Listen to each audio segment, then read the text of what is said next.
Who are you? What do you do? And why are you here? I don't know. Well, that's the best answer. I mean, that's probably the most accurate. I'm sure this information will be supplied at some point while I sit here, but I'm Mary Gallagher. I'm a stand up comic and actor and writer. And why I'm here to talk to you, Brad. Okay. Well, I'll tell you a little bit about what I'm looking for. That's it. I'm out of here.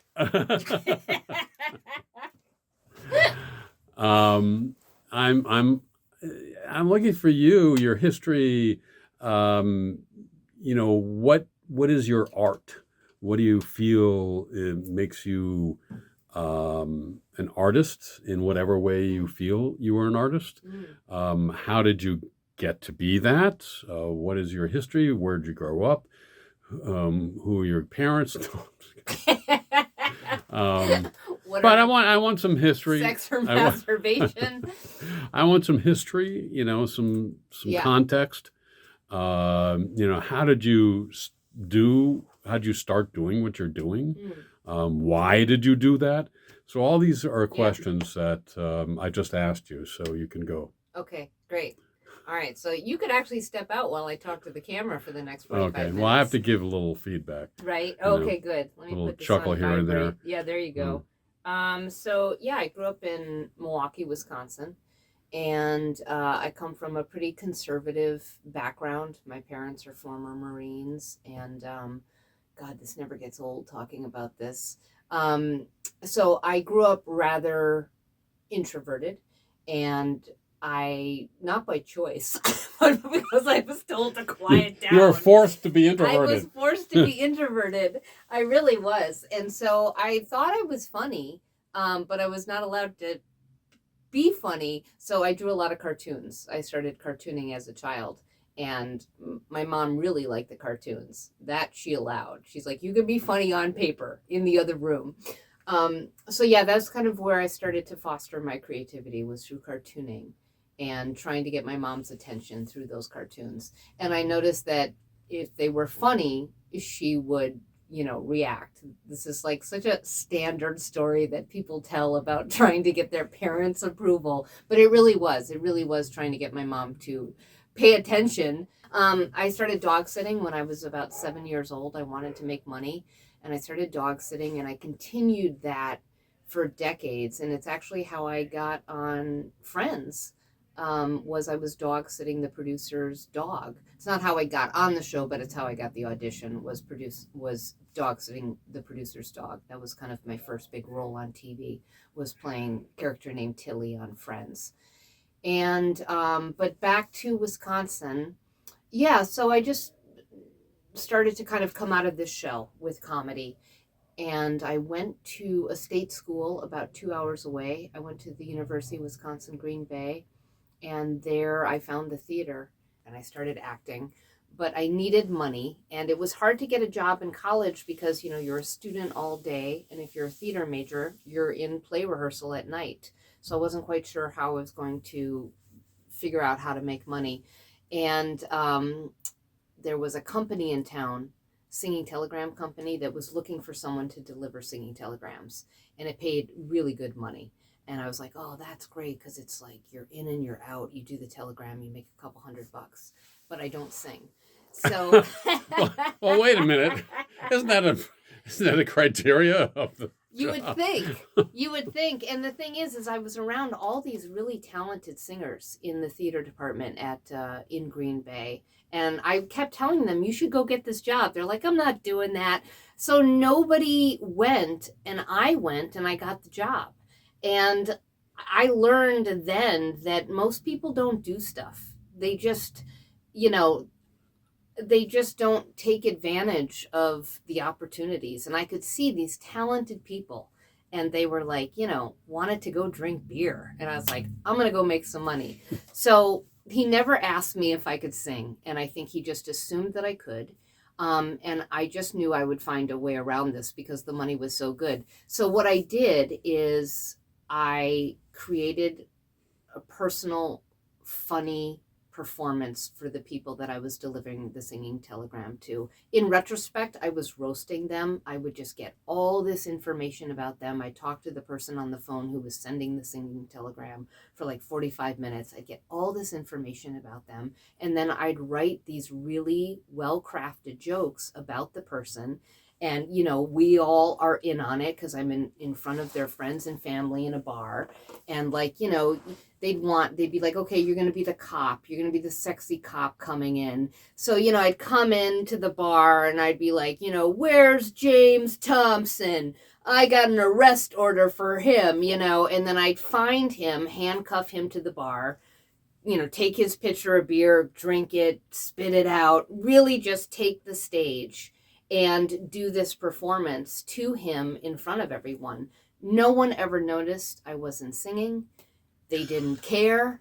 I might sing a little something, but it was so much fun and so funny that I was like, oh, I'm really good at I was learning how to be funny.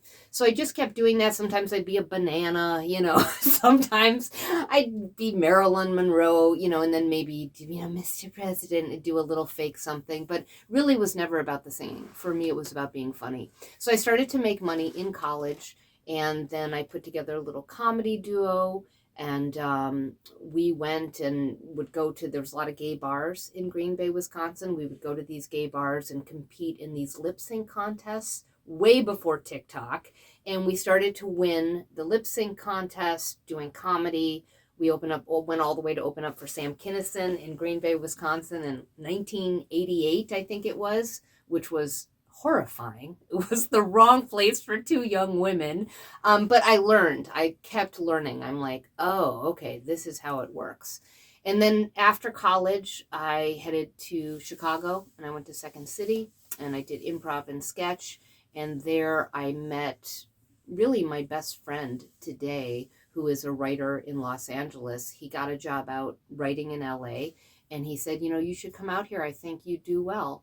And then about 33 years ago, I moved to LA, and he was the one person I knew. And from him, I met another person and then another person. Who was that? His name is Michael Markowitz, and he wrote the movie Horrible Bosses. He was writing on a show called Duckman at the time that Jason Alexander from Seinfeld was the star of, this cult classic comic book.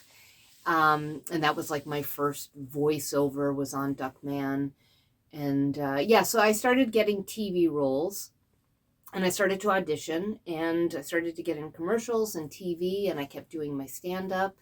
And here I am now. I've really carved out a life for myself here in Los Angeles. I love it. Been through a lot of changes. Got married, got divorced. I have a 20-year-old daughter. And I would say in the last couple of years have really been more interested in comedy as a personal deep dive. And I've been working with a lot of people doing these workshops. I started out at the Screen Actors Guild in their continuing education program that they have. And I started teaching stand-up kind of as a form of wellness. And they're like, what does that mean? I'm like, I don't know, let's find out. But basically, I would have actors come in who wanted to try stand-up.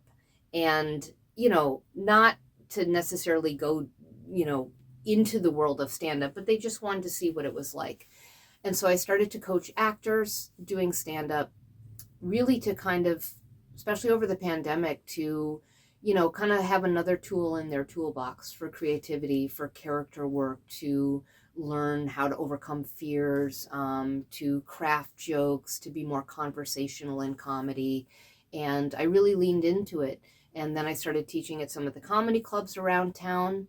And then I got hired to coach an actor on a feature film who was playing a stand-up, Brett Dyer.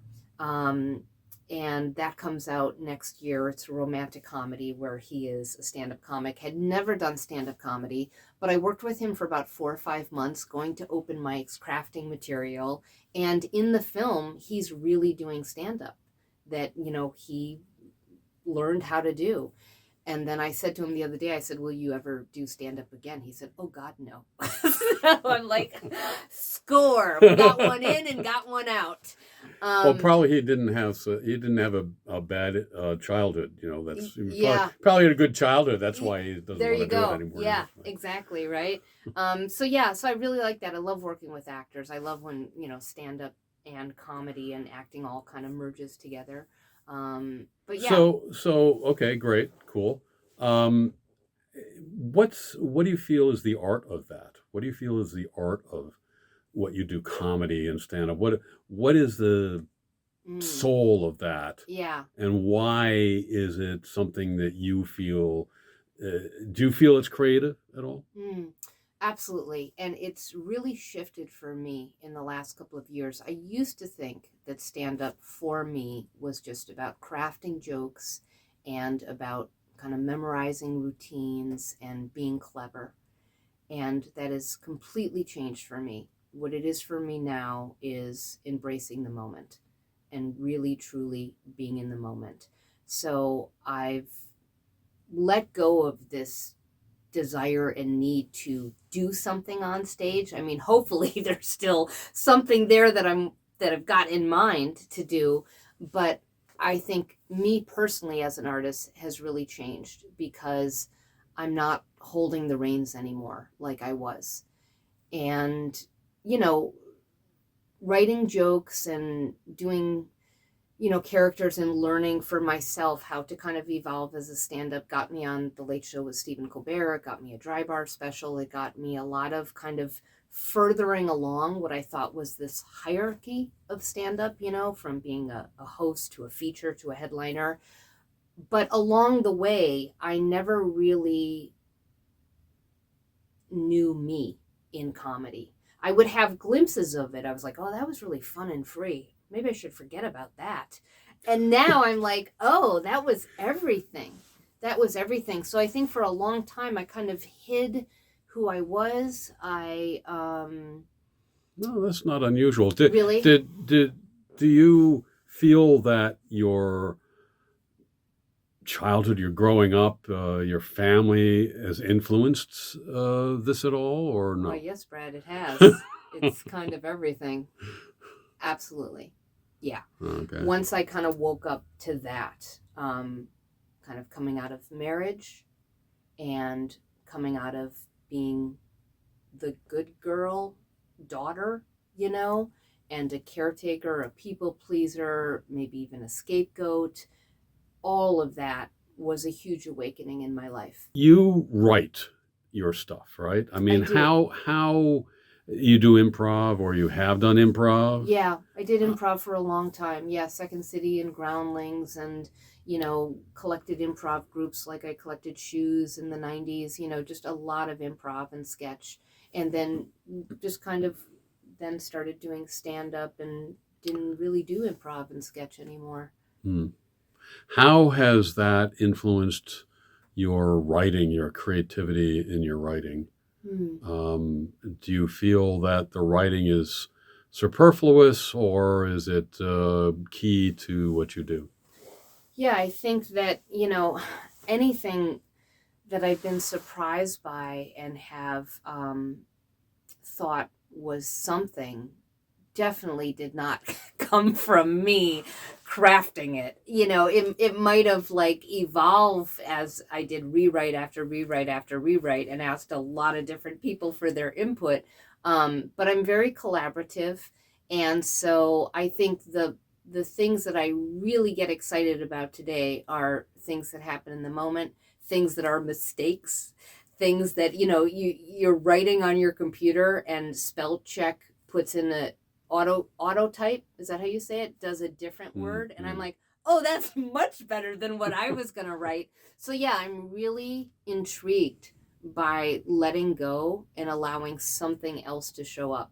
And it's showing up because I'm here and I'm the one doing it, but it definitely is not something that I'm like, oh yeah, I got this great idea and I'm gonna do it. Anytime I've done that, it has been horrible.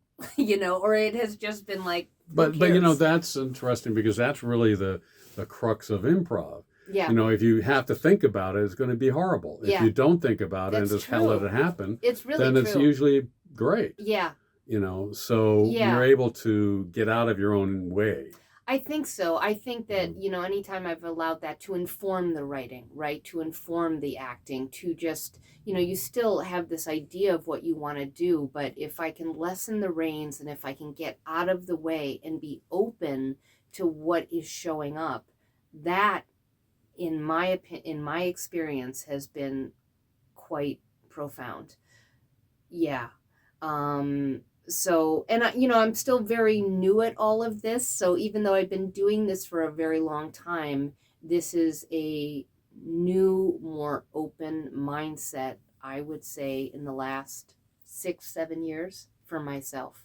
Yeah, because I look back at things that I've done, I'm like, oh, it was so structured, it was so forced, I was on autopilot. You know, it's like, who cares? But when I have really let go and shown up, um, I'm really interested in what's happening in me and what's happening with us and on stage. And so it'll, you know, I'm fascinated to see where it might go. I constantly feel like I have just gotten to Los Angeles. Every day I wake up, I feel like I'm brand new in town. So maybe that's also part of a reinventing of a, you know, just not structuring anything or holding on to anything, because it all comes and goes, right? But I think for a long time I tried to hold on to something, and now I'm like, oh, it's coming through me. Who knows? Um, the problem with that is I don't return messages very quickly. People are like, Oh, you're one of those. I Oh, know. okay. Yeah, sometimes. I mean, I'm trying not to be. I'm trying now to take what I've learned or what I'm discovering and move it forward. But, you know, a lot of times people are like, you know, they're asking me to do shows, they're asking me to be part of something, and I'm slow to respond. But that's simply because this has been such a powerful change that's been going on with me that I was not interested in anything but what was happening inside myself. Now that I'm a little more settled where I can converse with you about it, now I'm like, oh, maybe I should go out and go to the club and talk to people and see what I might like to do now. Have there been other people that have influenced you in your artistic endeavors and your Yeah, comedy? And yeah, absolutely. Yeah, yeah, it makes me cry just thinking about it, because for the last couple of days I've just been immersed in my room. I latch on to a comic that I don't know much about, and then I just can't stop watching everything and reading everything I can. So for the last week I've been watching so much Richard Pryor. And you know, I didn't really know much about Richard Pryor, and I kind of just didn't care much about Richard Pryor. And then for whatever reason, I, you know, Richard Pryor's comedy came into my life, and I just immersed myself. And I'm like calling people. I'm like, did you know this? They're like, yeah, Mary, I do. Welcome to 2025. So, yeah, that's kind of what happens to me. But no, I really get extremely affected and inspired and curious. And I'm friends with some comics that, you know, I'm friends with Jay Leno, I'm friends with Jimmy Brogan, I'm friends with these comics who have this history that talk story, and you start conversing and you learn things, and you go down these rabbit holes where it's like, oh my gosh. So that kind of then leads me into, you know, finding out more about who I was just with and what was happening. And I recently listened to Wayne Fetterman's podcast and read his book, The History of Stand-Up Comedy. He's got 2-season podcast on the history of stand-up comedy, and a great book. He teaches at USC. And listened to the whole thing twice through. I was like, okay, I got to go back now and hear the whole thing again, because I didn't know about the Chitlin circuit. I didn't know certain things about vaudeville. I didn't, you know, I thought I knew who Mark Twain was. Not really. So yeah, I'm really opening a lot and absorbing a lot right now, like a teenager.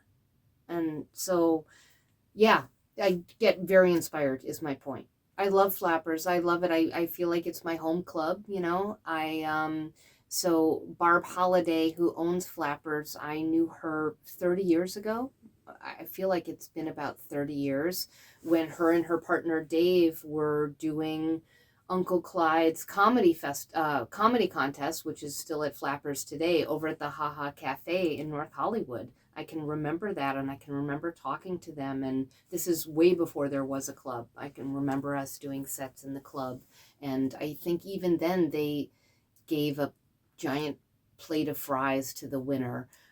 So yeah, we go way back, and I'm constantly kind of in the company of people where I either knew them years ago, or we're one Kevin Bacon away from everyone. And so, and especially in the comedy world, right? I feel like yeah, I just feel like so many people come up and then they might move on to a different part of entertainment. But being an actor and a stand-up, I can often kind of cross paths with many people that I'm like, do I know you? Do I just know you because you're on TV, or do I know you because we did, a show at Igby's, decades ago?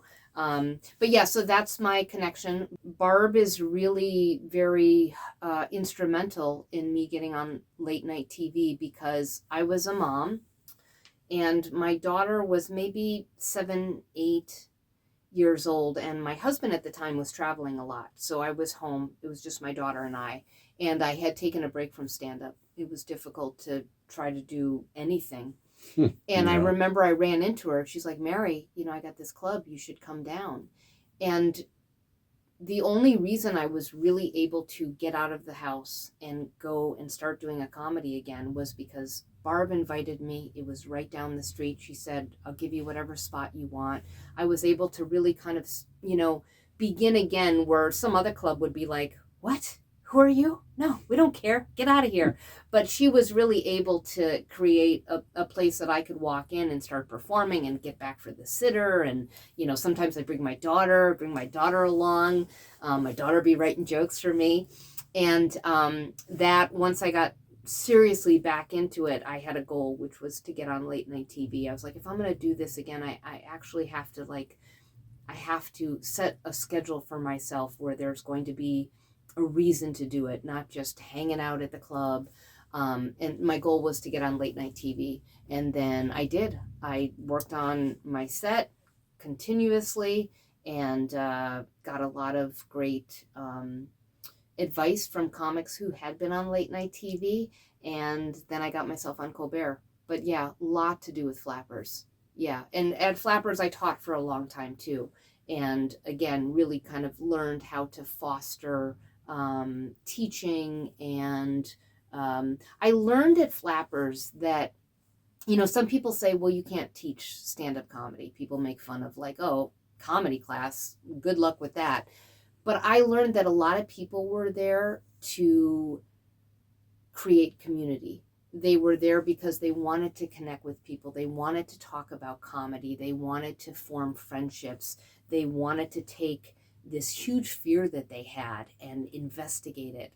And other people might write that off and be like, well, they're not funny, they're not a comic. I get so excited about that because there's something going on with that person to want to do this now at this point in your life.